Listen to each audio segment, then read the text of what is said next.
super excited about my next guest because this is literally one of my favorite people in the world. I mean, he is an extraordinary businessman. He is the founder of ComptonMania. Please help me in welcoming Deshaun Showtime Watkins. Woozy, woozy. Deshaun, welcome to my TV. Man, thanks. I'm excited to be here. This is popping. This is nice. I mean, we try to keep it family in your family. For sure. So I'm so glad that you're here. I always like to start by letting the people out there know a little bit about you, like your beginnings. Where are you from? I am from the beautiful city of Compton, California. I know. Woozy. Yeah, I know it's a small city. Some people may have heard of it. Some people I think we're worldwide at this point now, right? Yeah, pretty much. You're from Compton, and I'd like to talk about, because we're going to get to all of the great things happening with ComptonMania, but you had to go on a whole life journey to get to that point where you created this company. Were you always a fan of wrestling? Always. Ever since I was little, like my uncle, rest in peace, I remember like him watching me and me being inside the little, the thing where you rock the kids in and it's just on the TV. So I've been watching wrestling forever. No, and you've been a big fan. Yeah. Who were some of your favorite wrestlers as a kid? Growing up, my favorite bad guy was Zeus. Y'all know him as Debo from Friday. Oh, he was a wrestler. Yeah, he was the human wrecking machine. He was billed from Compton. Used to see him at the Compton Christmas parades. Of course, Hulk Hogan, the Ultimate Warrior. Later, Bret Hart, Shawn Michaels, Steve Austin, and down the line. Down the line, Stone Cold Steve Austin, I remember him. And that's the bottom line. That's what's so fun about wrestling. I always say it's just like theater for athletes. Absolutely, that's a great way. That's exactly what it is. Yeah, but it's just a lot of athletic work that goes into being a wrestler. Now, with that being the case, how did you get to the point where you were like, I'm going to start a wrestling federation in Compton? That's a great question because it started off in 2019. 2019, I did a comedy show in my grandma's backyard. Shout out to my grandma. Shout out to Granny. Nana. She'll be 80 this year too, by the way. Oh my goodness. So awesome. She looks great. I know it's good with her. She looks great. But I did a comedy show in the backyard, and after I did that, I was like, I always wanted to just do like some backyard wrestling type stuff. So we wind up trying it October 26, 2019, and it started doing its own thing since then. It started just kind of happening from there. Yeah. And how have you kind of built it? Because you built it brick by brick. What were some of the challenges you faced in the beginning just doing this? First of all, you can't do it by yourself. Okay. I had no clue what the heck I was doing. So the first thing I did was reached out to Sean Black. He has a wrestling company called Amped Up Wrestling, straight out of Inglewood. He's been doing it way before I even thought about it. Like, he's also been wrestling for like 15 plus years. He was the one guy I knew, seeing him do independent wrestling, a black guy, and then he'll hit you with the move and then hit you with the, I was like, that was just super, culture. And so I had his number. And Sean Black, he called a whole bunch of wrestlers to come to the house to do it based off of donations because they was like, yo, just doing something in Compton would be cool. So shout out to Sean Black. And then another guy that was with me was Anthony Desiree. He's the guy that is the voice of ComptonMania. He's also a preacher. And also every fourth Saturday of the month at his church, they give away free food. So shout out to him. And I had to have my boy Cameron Gregory. He's the guy that does the camera. Like, one of my best friends, like, when I was telling him these crazy ideas, he's like, stand over there and say it. And it became a thing. So, and my cousin DNL too. So it's been a lot of people, and of course my wife. So a bunch of people that put in to make this thing happen. So it wasn't just definitely me. Yeah, but it was your brain idea, and then you had that team that believed in you and helped you put it together. Shout out to them. I didn't know that about Sean Black. I didn't know that. Sean is the man. Yeah, no, Sean is dope. That's what's up. And so, what are some of your favorite things about owning a wrestling company?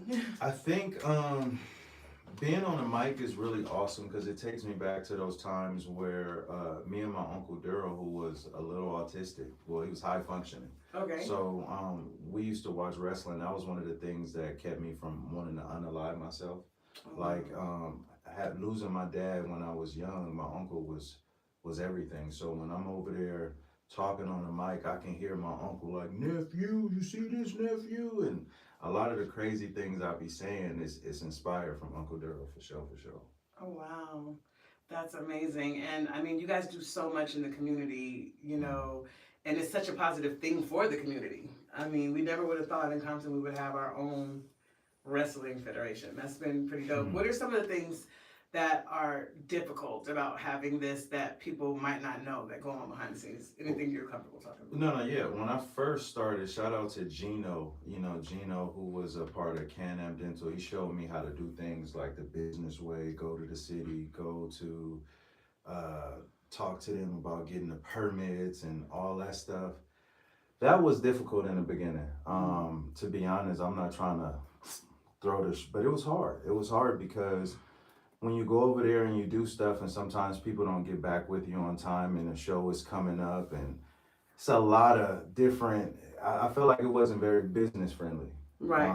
A lot of red tape, a lot of delays. Yeah, and that was really tough. And like doing this thing, you don't make a lot of money. Like, just keep it real. Like, you know what I mean? So it's an investment. And so a lot of times it hurts. It hurts your pocket. Sometimes you question yourself, why am I even doing this? You know what I mean? Is it even really worth it? A lot of people feel it and see it, but sometimes it's like when you're in that tunnel vision, you just like, yeah. Because I come from a theater background. Like I started off acting, I did comedy, I did music. So I started off as a performer first. So to come to the backside to give other people a platform, sometimes it's a little trickery on the mind too, because I'm used to being up front, being on stage, and so.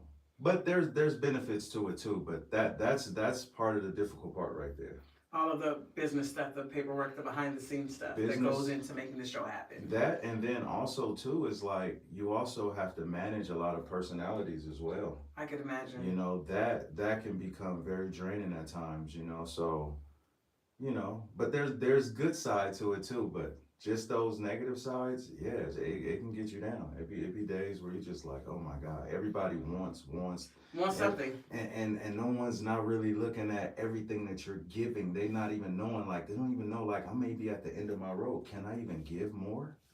You know? And if you can't get more, they're going to take it. And what's so crazy is you're everybody's point of contact. Yeah. So everybody's looking at you, and all the questions are coming to you. Where you want to split this? Where you want to do that? It's like, go find somebody. Yeah. that's no, that's live entertainment. Put on live shows, you know I'm right there with you.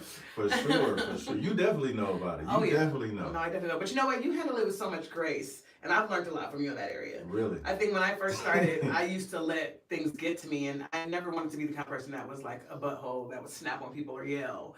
And I never really did that in the beginning, but I just learned through watching you how to do it with a smile and grace. And I think a lot of that too comes from passion. Like you have to have passion to be doing this. You do too. And like, I appreciate you saying that. That's very true. Because I'm going through a process, because even though I may seem calm, inside I'm going crazy. Like sometimes I just want to flip over a table. Sometimes I just want to curse somebody out. Sometimes I just want to, but then I always think like, hey, you got one time. That's it. That's all it takes. And I represent my family. I represent the city. I represent so many different people. So if I go over there and crash out, even though I might, it might be justified. Right, but it's just like, do I really want to put my family and people that believe in me in a situation where it's like, no? So you got to go and, you know, say your prayers, you know, talk to your family, kind of get your personal stuff out and then debrief and then come back to it. But that's definitely difficult. It's definitely difficult because I'm telling you, and honestly, sometimes the scream is very therapeutic. You know? You don't have to go in your car and scream. You know, but you just got to be calm. You just got to be cool.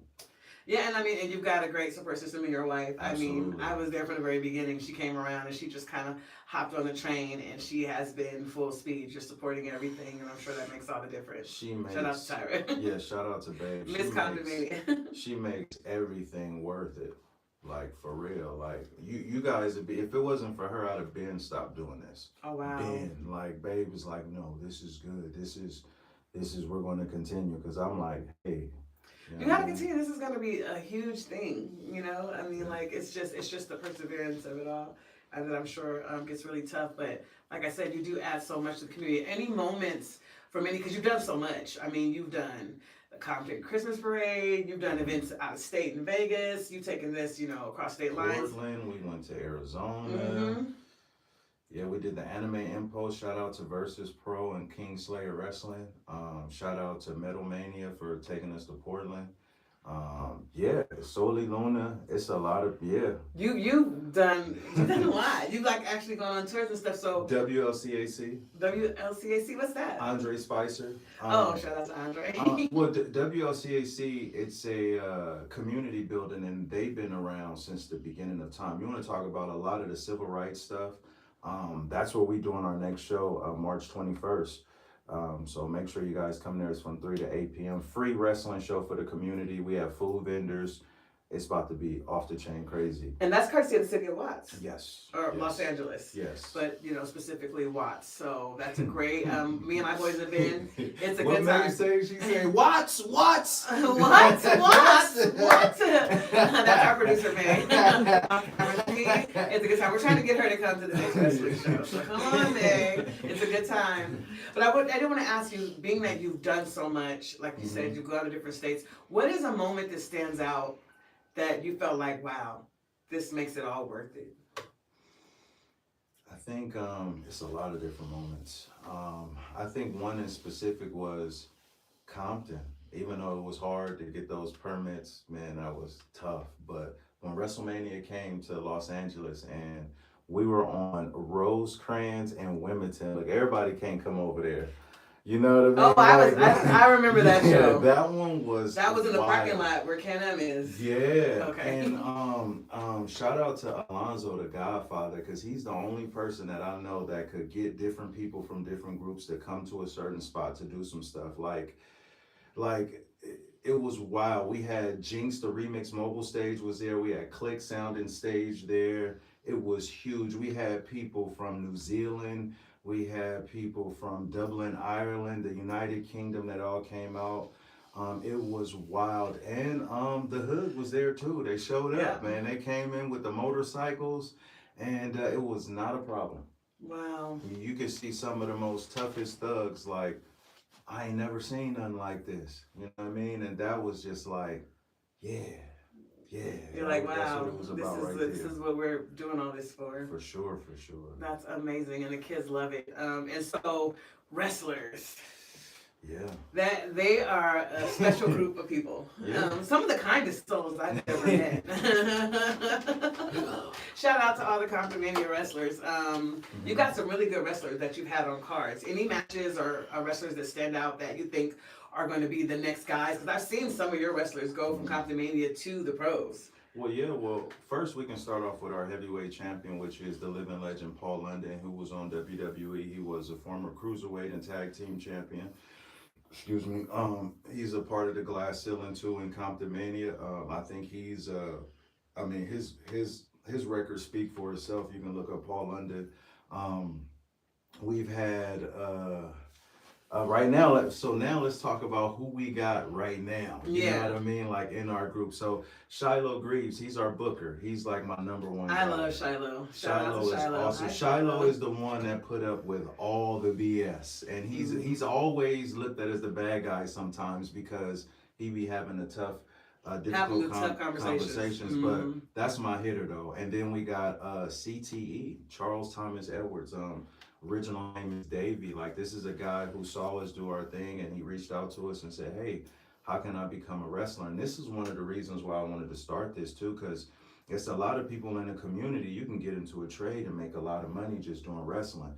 So he went to training. He started training with No Mercy Wrestling School with Rob Phoenix and Roberto from in Covina. Then he got with Paul London. And he's really moving through the ranks. We got Reverend Bishop Thunderbird, who's our Compton Boulevard champion right now. He also worked for the Los Angeles Rams. We got Auntie Heidi, who's our women's champion right Auntie now. Heidi. We've had Candy Girl, who's on WOW as Sugar. And we had Lois Grain, who's on WOW right now, too, as the Taskmaster, I think something like that. She got the ruler and all that, but she was the WOW champion. So it's been great to see people grow because I get to think back when I was doing my monologue and stuff, and when you see them going up and getting better and getting opportunities, they kind of make me feel good. Like, man, I remember being in their position. So I think it's pretty awesome. I think it's very awesome too. And what is next? Like, what are you taking over next? I think what we want to do. Last year we went to the Compton Youth Bill. Shout out to Double O Oscar as well. We went to the Compton Youth Bill, which is like for high school students who kind of struggle, so they got another chance to graduate. We were able to show them some of the crafts, so that's something that we would love to do, to get into schools and stuff to really do like wrestling clinics. Yeah. That's really dope. And then also like with wrestling clinics, like when you help them with their character, I think that also helps with them dealing with a lot of problems. That's why acting was dope for me. You know, to play these different characters and then you realize how to handle, you know, your own stuff. So that's definitely something we want to get involved with more with the community. We definitely love that. I definitely love that. I also just want to ask you about your moonlighting as a wrestler. Because I see that you've been getting in the ring. Is that something that you plan on continuing to do, or just something every once in a while? Probably not. Like, that was something that was your Vince McMahon moment. And I love that for you. Shout out to Wes, the head of Versus Pro. Like, he's like, yo, man, you got to do a wrestling match. I'm like, nah. But it was great. It was fun. I think being in a ring actually taught me what wrestlers are seeing, what needs to happen, what my referees need to know, how we're able to communicate what's happening, because sometimes people get hurt in the ring.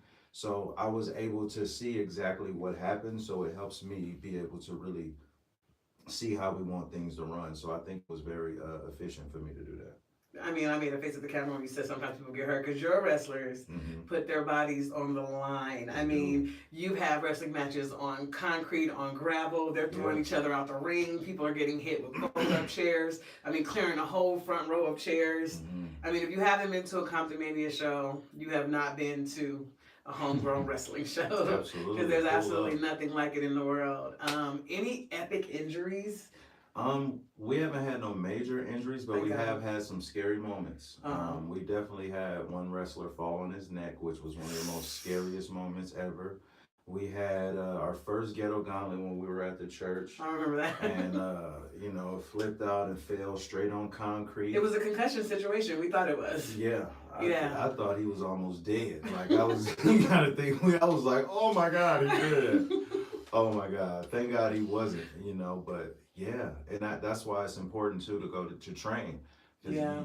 If you ain't training, don't get in the ring. Oh, wow. That's great advice. Any advice to any wrestlers out there that are maybe thinking about getting into wrestling and looking to do this?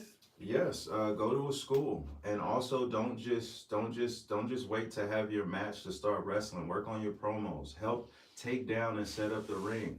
Talk to the promoter. We don't want to hear about how great your match is. We want you to help us with production. You know what I'm saying? You be a part of the team. It's all about paying your dues. So that's the number one thing. Awesome.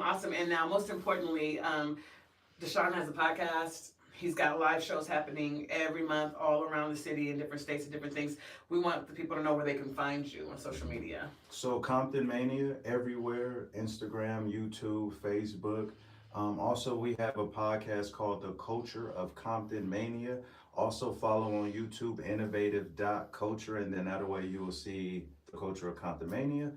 And on Instagram, it's ComptonMania, but also SHOTYME2203, and that's my personal Instagram page. So stay tuned. Woozy. Right.